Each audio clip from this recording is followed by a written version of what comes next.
ยางกำลังออกเนาะได้ตื่นมาแต่เช้าๆว่าอากาศตอนเช้าจริงๆยางจะออกหลายเนาะชมธรรมชาติส่วนยาง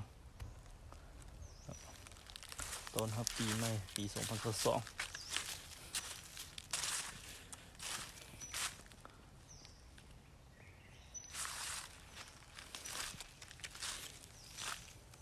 อากาศกำลังดีเนาะตะเวนกำลังขึ้นงาม